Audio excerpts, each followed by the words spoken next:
Então, sejam bem-vindos mais uma manhã. Nós damos início, à avaliação do grupo dos moluscos, ao filo dos moluscos dentro do reino animal.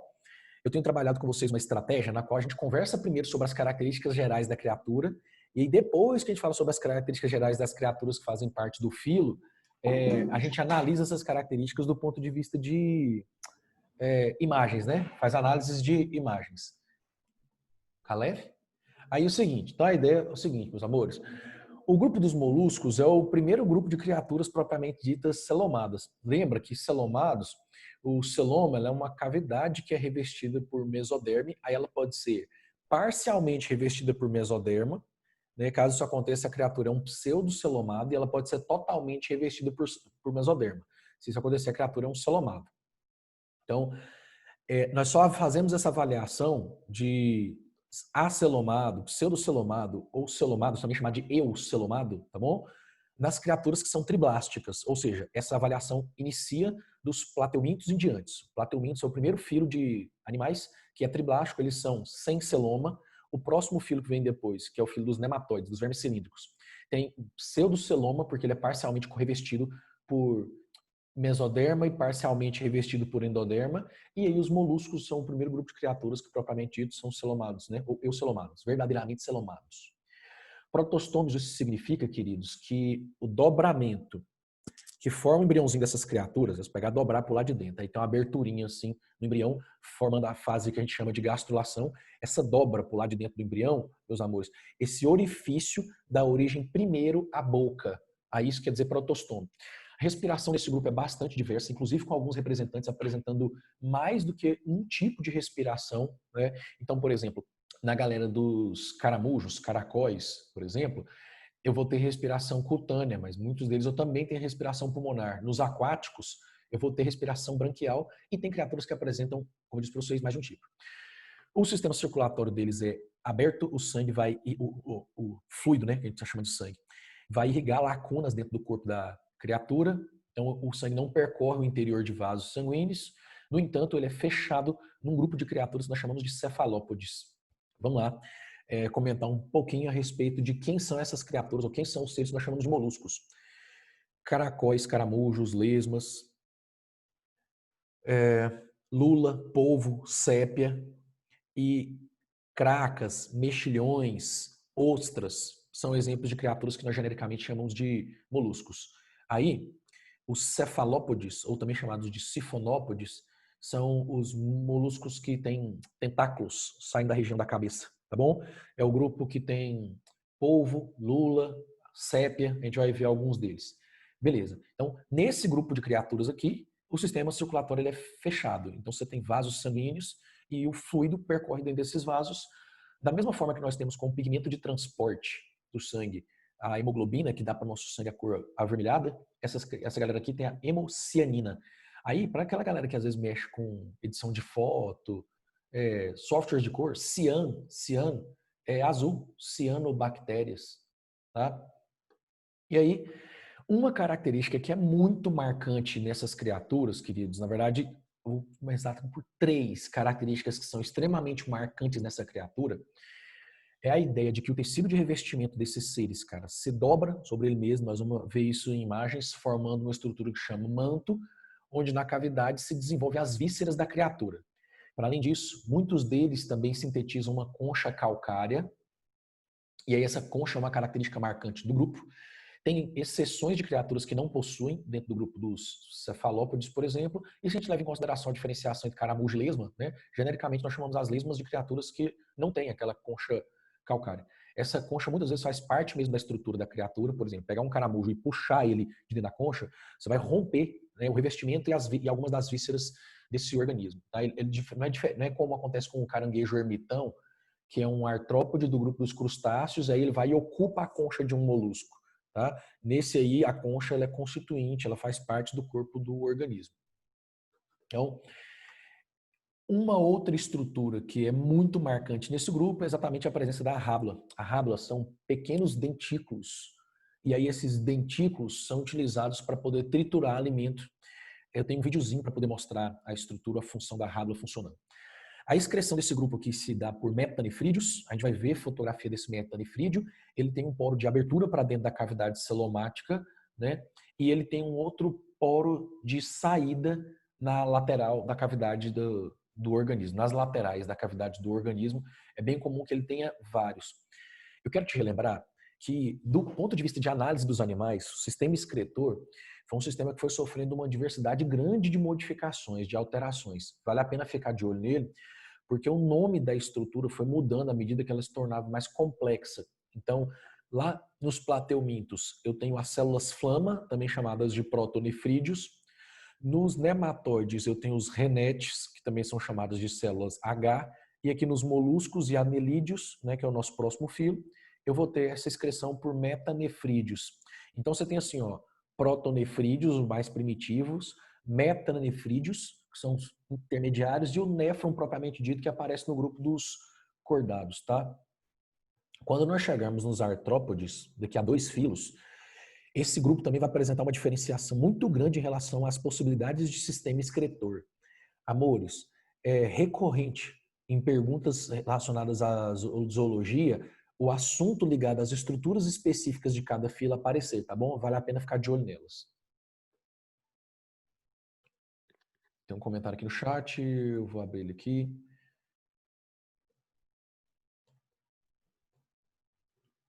O chat não está abrindo para mim. Me dá só um segundo, eu vou interromper o compartilhamento porque eu... agora rolou. Não chega a ter um órgão propriamente dito ainda, mas tem estrutura, porque você não, órgão, formação de rins, acontece nos artrópodes, nos cordados. Mas você tem várias estruturas que são excretoras. Aí nos nematóides chama renetes ou células H, tá bom? Nos slides que eu disponibilizei tem imagens dela. Ela se distribui ao longo do corpo da criatura e parece uma grande célula em forma de H. Vou retomar o compartilhamento. Não estava aparecendo no chat. Dando continuidade, meus amores, a reprodução no grupo é extremamente diversa, diferenciada. Então, não tem muitos aspectos que você precisa ficar preocupado, à exceção desses 2 tipos de larva que os moluscos podem apresentar. Vamos lá. Então, alguns deles são hermafroditas, vão apresentar fecundação cruzada. Quando a gente fala sobre fecundação cruzada, nós estamos dizendo a ideia do seguinte: 2 criaturas da mesma espécie se encontram e elas trocam pacotes de espermatozoides, ambas saem grávidas do processo. Ou saem grávidas, ou a fecundação vai acontecer horas, dias depois, mas enfim, tá? Ambas vão se engravidar. Ou eles podem ser de sexos separados, que é a mesma coisa de dioicos, com fecundação algumas vezes interna, com algumas vezes externa, especialmente nas criaturas que vivem em ambiente aquático. Pensa na ideia de que os gametas masculinos, especialmente, que normalmente são os que são móveis, flagelados, vão precisar de um meio minimamente aquoso para poder se deslocar. Então, é uma convergência evolutiva, uma novidade evolutiva muito grande entre os animais que vivem em terra firme e que se reproduzem em terra firme, apresentarem fecundação do tipo interna, tá bom?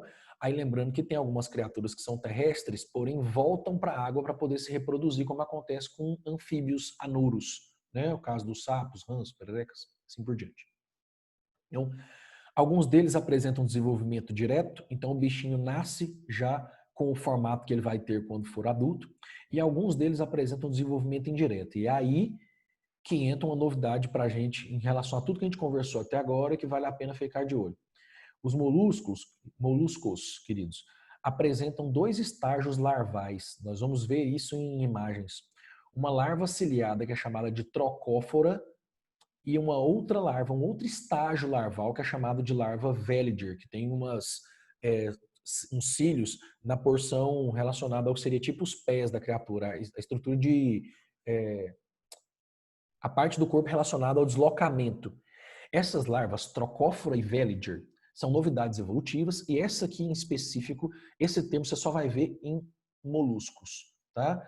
A larva Trocófora vai aparecer em outros filos também, tanto que a gente utiliza como critério de classificação uma outra subdivisão dentro do reino animal, que é entre as criaturas que são Lophotrochozoa, que são os seres que fabricam esse tipo de larva aqui, e os outros grupos de seres que são chamados de Equidizozoa, que são seres que passam por processos de muda para crescimento, que é a equidise, como acontece com os artrópodes, e os nematóides também fazem parte desse grupo, tá bom?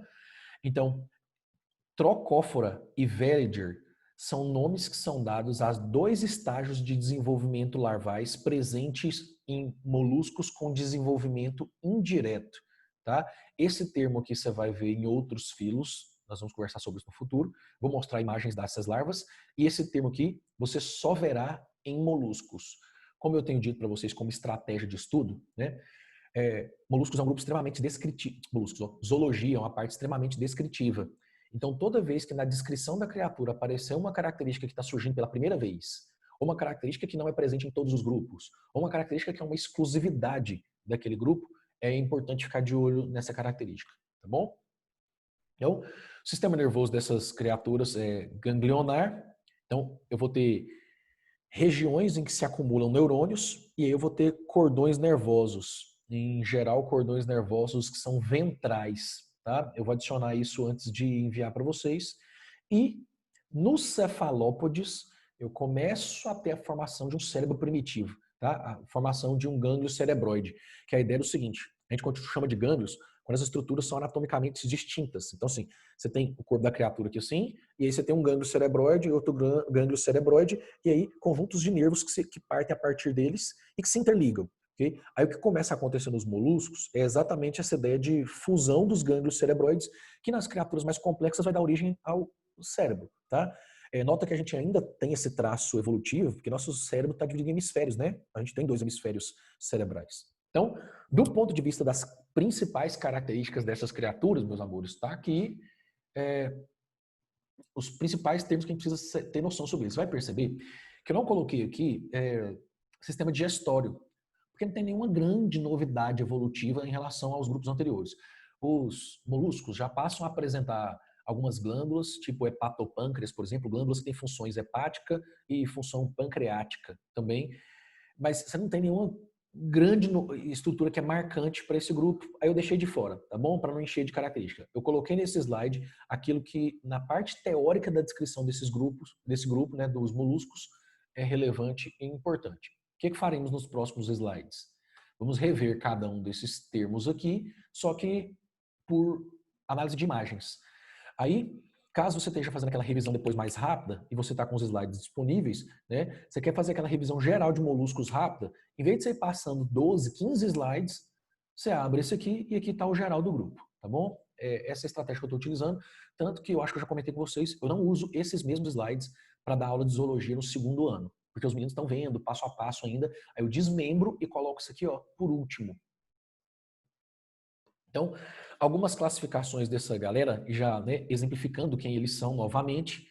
Meus amores, como eu tenho conversado com vocês, o que a gente discute em zoologia é um recorte do que na verdade existe. Então, a zoologia do ensino médio dará uma ênfase para esses 3 grupos aqui. Ó. Você tem assim, ó, reino animal, filo molusco, aí classes, tá? Então, isso aqui são nomes de classes. Existem outras, beleza? Aí, as que a gente vai dar ênfase são esses 3 grupos aqui, ó. A placofora, esse A aqui é que não tem, então é alguns que não apresentam conchas. Monoplacofora tem apenas uma. Poli, a concha é segmentada, vou mostrar para vocês. E o escapofoda são os que têm a concha parecendo um funil, vou mostrar. E aí, os 3 grupos principais estão muitas vezes relacionados à estrutura de locomoção que a criatura utiliza. Gastrópodes se deslocam e aí a estrutura de alimentação deles, a rábula, está localizada na mesma região que ele se desloca, por isso assim, estômago no pé, é uma associação, tá? Uma tradução. Os pelecípodes, que atualmente são chamados de bivalves, porque tem 2 conchas, são grupos de criaturas cujo o formato da estrutura que ele utiliza para poder se locomover tinha um formato parecido com a lâmina de um machado. Aí eu não consegui encontrar de onde que vem a origem desse radical aqui, mas atualmente nós chamamos essas criaturas de bivalves, 2 conchas, ok? E os cefalópodes têm os podos, os apêndices localizados na região que nós chamamos de cabeça. Então aqui os grupos todos. Ecologicamente falando, essa galera é muito diversa. Quando eu estou dizendo que eles são diversos, existem moluscos que são terrestres, moluscos que são terrestres de superfície, moluscos que são terrestres do interior da terra. Você tem moluscos aquáticos presentes em água doce, em água salgada, em profundidades muito grandes, como acontece com as lulas gigantes, ou mais próximos à superfície, e exploram esses habitats de muitas maneiras diferentes.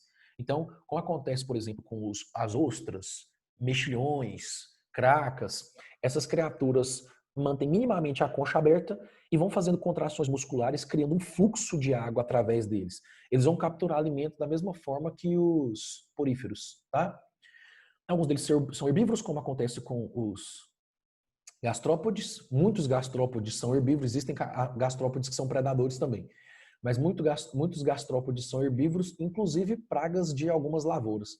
E alguns deles têm estratégias muito curiosas para poder capturar e abater as suas presas. A gente vai ver isso em videozinho. E além disso, né, eles podem ser hospedeiros de alguns vermes, como acontece, por exemplo, na esquistossomose. Né? A gente tinha visto lá um molusco do grupo dos planorbídeos, né? O gênero era Bionfilaria. Infinitas interações com os humanos diferentes, queridos. Só para poder relembrar, nas três classes, tanto gastrópode quanto cefalópode quanto bivalve, a gente tem representantes que são utilizados conforme a cultura na nossa alimentação. Para além disso, essas criaturas produzem estruturas que podem ser utilizadas para nós como ornamentos. Nós vamos bater um papo um pouquinho mais aprofundado sobre as pérolas, mas elas têm função basicamente de enfeite, então função econômica. Além disso, sendo criaturas filtradoras, essas criaturas podem acumular toxinas. Então, eu gostaria que você fizesse uma associação mental desse mecanismo de alimentação que eles têm com o que a gente chama de bioacumulação. Lembra desse, ou magnificação trófica, lembra desse problema ambiental? Se você tem uma substância que não pode ser eliminada em uma determinada teia alimentar, essa substância ela vai se acumular nos níveis tróficos mais altos. Tá? O maior acúmulo dela vai ser no nível trófico mais alto daquela teia. E isso porque, como você tem um decréscimo da energia ao longo dos níveis tróficos, cada nível trófico superior precisa ingerir uma grande quantidade de biomassa do nível trófico inferior para poder fazer a manutenção metabólico-energética, tá bom? Isso vai fazer com que o seguinte, pensa assim, ó, uma criatura que se alimenta de krill vai se alimentar de uma certa quantidade de krill. Uma outra criatura que se alimenta dessa que comeu krill vai comer mais quantidade de biomassa ainda. Por isso que você tem esse fenômeno chamado de magnificação trófica. Dentro dessa ideia aqui, por causa da estratégia de alimentação que os bivalves utilizam, quando há poluentes e toxinas na água, esses poluentes e essas toxinas podem provocar intoxicação alimentar nos humanos. Todas as épocas que tem agora não, porque a gente está de pandemia. Mas todos esses períodos de sazonalidade que da alta temporada em praias, se você ficar acompanhando noticiários, vai ver que o noticiário vai divulgar intoxicação alimentar provocada por esses alimentos, tá bom? Algumas vezes dos jornais locais. Na parte de danos das embarcações, e cliquei aqui, vou esperar ele abrir. Vi aqui o chat, só aguardar ele abrir para mim, tá? Na parte de danos das embarcações, existem algumas cracas que se instalam mesmo, que se fixam nas embarcações e elas acabam provocando corrosão desses cascos. Deixa eu voltar aqui e tentar de novo o chat. Ele não está aparecendo para mim de jeito nenhum.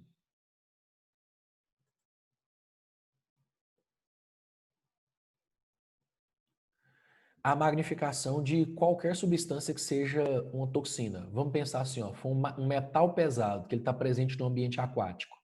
Se ele é absorvido pelas algas, por exemplo, aí ele vai ser comido pelos herbívoros, aí dos herbívoros ele vai passar para os consumidores primários, dos consumidores primários para os secundários e assim sucessivamente. E aí a ideia é que dentro desse sistema, qualquer substância que seja um poluente, seja um veneno, um metal pesado, por exemplo, ele vai se acumular nos níveis tróficos mais altos. Dando continuidade ao nosso compartilhamento. Aí aqui eu não especifiquei muito porque a gente já conversou bastante, né, sobre esquistossomose. Então, quando falamos sobre as doenças ligadas aos plateumintos. Então, a diversificação deles ao longo dos períodos geológicos, eu vou tirar um tempo para poder conversar com vocês sobre essa ideia de eras geológicas. Eu estou batendo um papo com o teacher de geografia para a gente poder fazer uma aula conjugada, tá? Uma aula multidisciplinar. Esse assunto não é um assunto que cai com muita frequência nos vestibulares, mas quando ele aparece, ele é específico. É bom pelo menos ter uma leve ideia, tá bom? Então ele está mostrando a diversificação dos grupos e como eu comentei com vocês, olha só, tá aqui o bivalve, cefalópode e gastrópode, que são os grupos que o ensino médio brasileiro dão ênfase. Aí existe uma infinidade de outras criaturas fazem parte do filo que a gente está chamando de moluscos. Um outro esqueminha que eu gostaria de conversar com vocês a respeito de evolução está relacionado exatamente ao comentário que eu fiz anteriormente, da divisão dos animais em outras estratégias. Lembra que eu comentei com vocês, quando a gente falou sobre classificação científica, de que a classificação elas são modelos de organização bolados pelos humanos para tentar agrupar os seres baseados em características comuns, certo? Aí, existe uma estratégia que envolve exatamente colocar os animais dos filos que apresenta essa larva trocófora num subgrupo chamado Lophotrochozoa. Então aqui, ó, estão todos os grupos de animais que apresentam esse tipo de larva. Os plateumintos, os moluscos e os anelídeos. Esses outros dois grupos aqui não são discutidos pelo ensino médio brasileiro, tá? Então, no ensino médio nosso, anelídeos, moluscos e plateumintos são Lophotrochozoa. Enquanto que artrópodes e nematóides são equidizozoa, fazem aquele fenômeno de equidise ou muda, que é a ideia de trocar o revestimento para poder aumentar de tamanho, para poder crescer. O revestimento externo da criatura limita o crescimento dele. Beleza? É essa ideia. Tecnicamente, até agora, a gente já conversou sobre um Lophotrochozoa e sobre um equidizozoa. Aí, hoje, nós estamos dando continuidade a outro grupo de seres Lophotrochozoa. Então, tá aqui uma outra representação dessas criaturas, tá? Como eu disse para vocês, o ensino médio brasileiro vai dar um destaque para essas três classes aqui, ó, praticamente não citando as demais, ok? Se você pegar livros didáticos Amabis, Sônia Lopes, Sérgio Rosso, nossa, tem uma infinidade deles, eles citam apenas esses três aqui, ó. Paladino por quê? Porque é um recorte, queridos. No nosso plano de curso de ensino médio, a gente precisa dividir o tempo das nossas aulas entre os grandes temas dentro da biologia. Aí simplesmente não dá para falar de tudo, que é uma das estratégias que eu tenho conversado com alguns alunos. Eu tenho alunos que têm interesse de fazer medicina em faculdades privadas, por exemplo, e algumas delas são muito específicas mesmo, cobram coisas de ensino superior mesmo. E aí o que acontece? No programa delas, elas vão e retiram algumas partes do conteúdo. Por exemplo, a Unirv não cobra botânica. A Unirv não cobra zoologia, tirando a parte da zoologia que pode provocar doenças nos humanos. Então, tem alguns conteúdos que não fazem parte do programa, aí eles se dão ao luxo de aprofundar demais os tópicos que fazem parte do programa deles, tá bom? Por isso que é extremamente importante você ficar de olho no edital da universidade onde você vai prestar vestibular. Paladino, eu vou fazer do Enem. Cara, é muito importante que você leia e, assim, analise o edital. Mais importante do que, nossa, meu professor vai fazer uma live para poder analisar o edital. Deixa eu ver lá o que ele vai falar. Se você tiver chance, analise o edital da universidade onde você vai fazer vestibular. Amores, olha só, algumas características que eu quero destacar aqui é exatamente essa estrutura que eu comentei, que é o manto, né? Ele tem uma dobra dentro do corpo da criatura, onde crescem as vísceras. Aí desse manto é exatamente ele que secreta a concha. E aí o corpo da criatura é extremamente complexo lá dentro. Essa imagem aqui está colocando para a gente o tanto que o corpo do organismo tem uma série de órgãos diferentes, tá? Que é a região da cabeça, a estrutura chamada de rádula, vou mostrar um videozinho sobre ela, acho que só no próximo horário. E aqui alguns dos órgãos internos, tá? Como essa questão da abertura e da rádula está na face ventral da criatura, a gente chamou esses organismos de gastrópodes, certo? Como se ele se alimentasse pelos pés, aspas aqui. Então, a cavidade do manto, aonde se desenvolve, como eu disse para vocês, as vísceras. Ele fez um recorte para poder mostrar internamente como funciona. Então, essa aqui é a estrutura da rádula, né, contendo os dentículos, parece mesmo uma serra, queridos, e aí tem um movimento muscular associado. Então, tá aqui o jeito, fica parecendo uma serra, e aí à medida que ele vai passando, ele vai fazendo movimentos musculares que, como se fosse um ralador, passa isso na estrutura, e aí nas estruturas elas vão sendo ruídas, vou colocar dessa forma. Outra ideia que eu quero chamar a vocês é a ideia da concha, que é produzida pelo manto, e como que se dá a formação das pérolas, que eu comentei com vocês. O organismo, queridos, ele começa a formar uma substância chamada de madrepérola. E, em geral, funciona o seguinte: quando entra dentro da ostra, não são todas as ostras que formam pérolas. Se em qualquer ostra que você pegasse tivesse pérola, pérolas não seriam tão economicamente interessantes se elas fossem comuns. O que torna elas economicamente interessantes é exatamente a raridade delas. Quanto mais rara, quanto mais difícil de ser obtida, mais valor comercial ela possui. Mas, basicamente, deixa eu colocar o microfone mais longe para te incomodar menos. Vou te explicar o que é uma pérola. Cai um cisquinho lá dentro da ostra, aí ela começa a secretar uma substância em volta desse cisquinho, tá? Ela começa a fazer isso aqui, ó. E aí, todo aquele material associado em volta é o que a gente, nossa, que legal, uma pérola, beleza? É um mecanismo de, como se fosse tipo de defesa. Ela está envolvendo uma substância estranha em torno de um material conhecido como madrepérola. Tanto que os criadores de ostras, uma das estratégias que eles utilizam é pegar pedaços de pérolas irregulares de outras ostras ou da concha de outras ostras e colocar de propósito dentro das ostras. Aí as que não têm pérola, né? Aí elas começam a sintetizar esse material em volta dela e depois os humanos vão lá e abrem e pegam esse escarro. Nossa, que legal, que bonitinho. Junta isso tudo e faz colares, anéis, enfim. Gastrópodes, alguns deles podem apresentar uma característica curiosa, interessante. Aqui, ó, esse aqui um com concha, esse aqui um sem concha.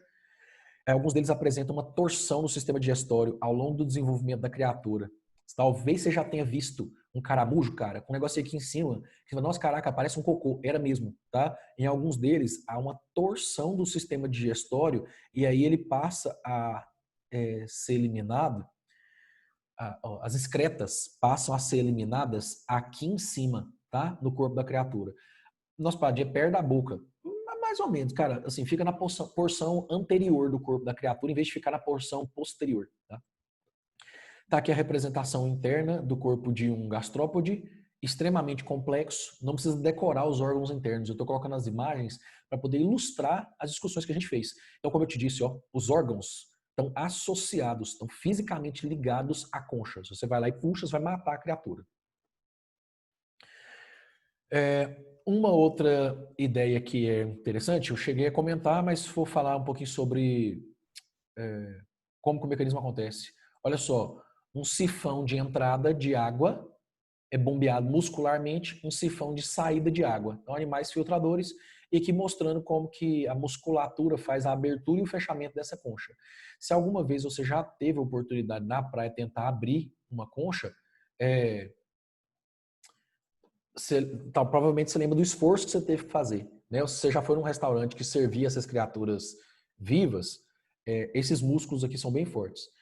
Tem um pedido aqui para poder comentar a respeito da respiração. Aí eu comentei, né, no slide de teoria, que a respiração pode ser pulmonar, ela pode ser cutânea, ela pode ser branquial. Então, por exemplo, esses aqui que são aquáticos têm brânquias associadas no desenvolvimento deles. Os gastrópodes vão apresentar algumas vezes pulmões, algumas vezes a pele, o epitélio de trocas gasosas é a própria pele, e em alguns dos seres, olha aqui uma abertura, como se fosse tipo uma narina, tá? Uma abertura respiratória, por exemplo. Então isso pode variar amplamente nos grupos, ok? Vou deixar o chat aqui aberto, que ele tá uma nojeira para poder abrir e fechar. A gente tem um minutinho só, vou avançar para poder mostrar o tanto que internamente eles são complexos. A gente normalmente, quando abre uma criatura dessas, vê só uma massa gelatinosa, normalmente esbranquiçada. Mas internamente dentro dela foi, nossa, tem um monte de órgãos, tá bom? Paladinho, você pega esse negócio aqui em inglês, mano, aí eu não consigo. Filhote, você não precisa decorar o nome dessas estruturas. E a grande parte delas tem nomes que são associados, tá bom? Ó, estômago, glândula digestiva, como eu comentei. Vai bater nosso sino, bom intervalo, até daqui a pouco. A gente vai assistir uns videozinhos mais tarde. Obrigado demais pela presença hoje aí. Beijo no coração. A gente se vê daqui uns instantes.